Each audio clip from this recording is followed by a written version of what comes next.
هذه اسماء يا اخي، هذه اسماء تلعب في الفريق الاحمر، فريق اللي عمله فيرجسون الى اوروبا كلها تعمل له حساب وتخاف منه، الى مانشستر المرعب صار مانشستر وديع.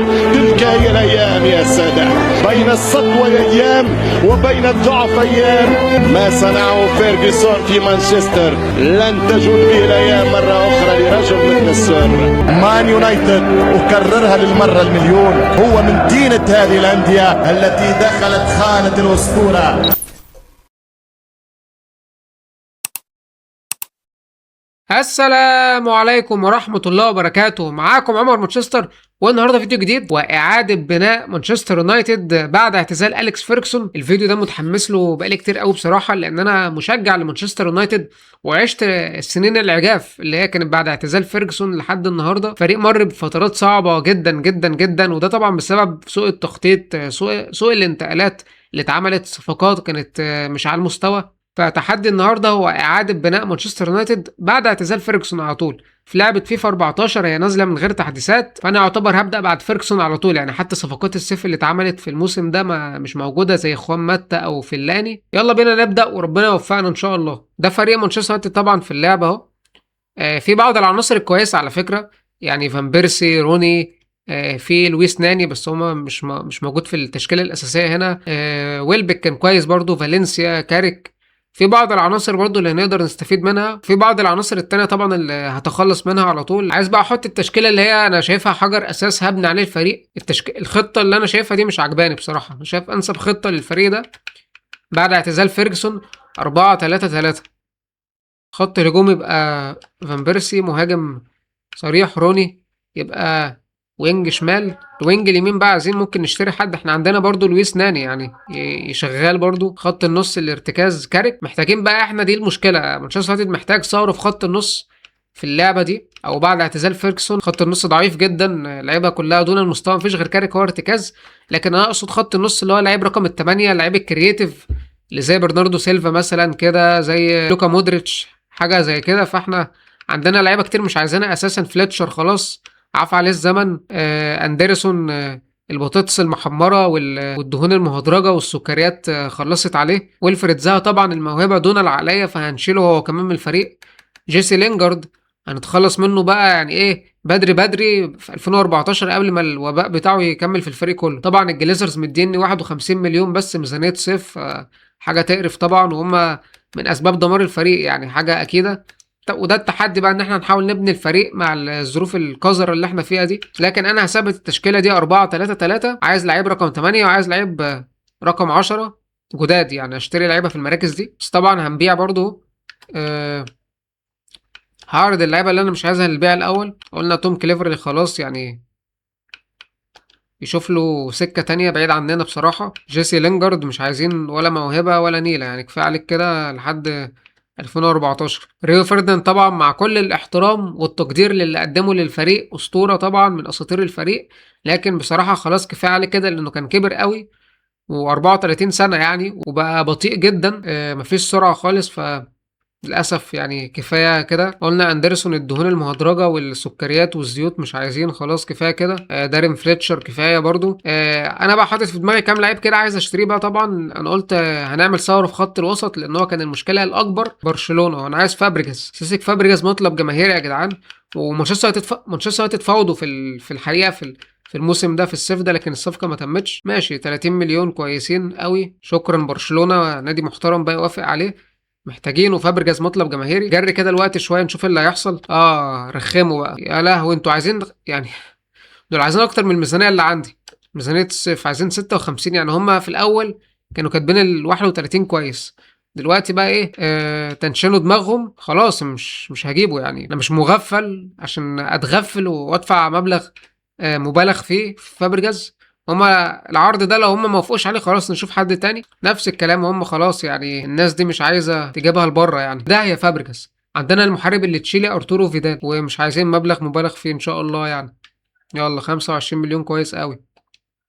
يلا ان شاء الله ما حد حوش. حتى اليوفي رخم في الصفقه، بس ادانا 36 مليون ماشي، يعني مبلغ معقول شويه. التانيين دول عايزين يخلصوا لي الميزانيه اللي حيلتي، ناقص بس المرتب نتفق عليه. طبعا important first team player، يعني الراجل ده مطلب جماهيري عليه يعني. يا رفضوا الصفقة، شكلي هزود المرتب شوية، مديله مرتب كبير قوي يعني 290 يا عم، خليها 300 يا عم ان شاء الله ما حد حوش. شكله واد بتاع فلوس وكده، بس مش مهم، المهم انه يدينا الجودة اللي احنا محتاجينها. انا مستنى بيها بقى عشان الميزانية اللي معايا دي ما تكفيش اجيب حتى طارق حامد يعني. ماشي كده، فيدال في النص جودة محترمة قوي ما شاء الله يعني. لو الفلوس ما كفتش اجيب لعيب رقم 10 اعتمد على شينجي كاجاوا، كان لعيب كويس على فكرة جدا وكان لسه جاي يعني. ده اللي معايا بالفلوس المتاحة، الميزانية اللي الجليزرز موفرينها للاسف. لازم اقبل بيها، ولازم ده التحدي يعني، ان انا انجح بالفريق ده، وان شاء الله هقدر انجح بيه. دارين فليتشر اخيرا جاله عرض من يوفنتوس، دي صفقه بقى يعني ايه، لبسناهم احنا ايه فليتشر وخدنا منهم فيدال يعني. ايه رايكم؟ انا قلت ان احنا محتاجين لعيب رقم 10 ومفيش انسب من كيفن دي بروين، اللعيب اللي ما خدش حقه في تشيلسي، نلحقه كده، هو لسه صغير ورور. تمام، احنا داخلين على اول مباراه في الموسم ده، الكوميونتي شيلد ضد ويجن اتلتيك. بسم الله الرحمن الرحيم، وبدأ اللقاء. ويجن اتلتيك على شمالنا، مانشستر يونايتد على يميننا. لا ما اعرفش في مساحات كده ليه. الهدف الاول، يلا يا روني، يلا يا روني، حلوه قوي اللمه دي. هتحسب ايه طيب؟ احسب ضربه جزاء، وقعوا فيها عرقله اهو. الحمد لله حكم نضيف ومحترم وابن ناس، الحمد لله. يلا فان بيرسي بقى هدف التعادل، عشان ايه نحاول نرجع الماتش. هدف هدف هدف،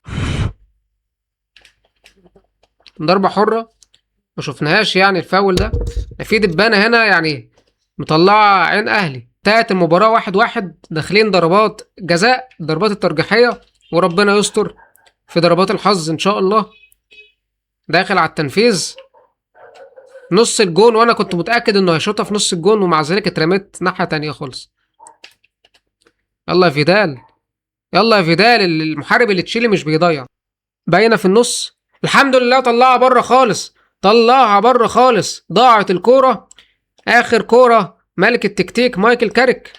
يلا يا كاريك، يلا يا كاريك، جون جون جون. ملك التكتيك ومدرب مانشستر يونايتد الدائم الحالي مايكل كاريك، نفوز باول بطوله في الموسم، الكوميونتي شيلد. الحمد لله. كانت مباراه رخمه جدا، فريق صعب جدا ويجن، رغم انه هبط للتشامبيونشيب، لكن كان مستموت على المباراه. كنا بنقول ان احنا رايحين نشوف دي بروين، عايزين نشوف اللي حصل كده. هم عايزين 30 مليون، تشيلسي شايفها مبالغه بصراحه في لعيب لسه صغير. فلوس مش هتكفي اعتقد يعني، مش هتكفي طبعا. ممكن نديهم لعيب، نعمل تبادل بقى، شوف اي لعيب من الخرابه اللي عندي دي. يلا داني ويلبك، وداني ويلبك ماشي، حاول كده نرمي لهم داني ويلبك. يوفنتوس عايز توم كليفرلي، هم كمان خدوا فليتشر وعايزين كليفرلي، هيخلصوا لي خط النص كله. حلال عليكم، وافقوا على العرض اهو الحمد لله. نزود المرتب شويه عشان ايه نغري عينه بالفلوس كده. يلا يا معلم، كيفن دي بروين في مانشستر يونايتد، هير وي جو. ان شاء الله قريب جدا ساعه الماتش يعني، لو إيه الصفقه تخلص ساعه الماتش تبقى حاجه حلوه قوي. خلصت ساعه الماتش وهيلعب الماتش كده. كيفن دي بروين في مانشستر يونايتد، مبروك يا رجاله. بس هحط مكان كاجاوا، عندنا ناني اتصاب فتره للاسف يعني. هحط اشلي يونج، دخل بقى كيفن دي بروين وهو تحت المهاجم. نعمل بقى سيميوليشن للموسم كله اعتقد كده يعني. الفلوس اللي معايا دي خلاص مش هتكفي اعمل صفقه تقيله تاني. معايا 17 مليون يعني. ممكن نشوف بقى لو في الشتاء نجيب حد. هعمل سيميوليشن لحد انتقالات يناير كده. ماشي، وصلنا لنص الموسم، انتقالات يناير.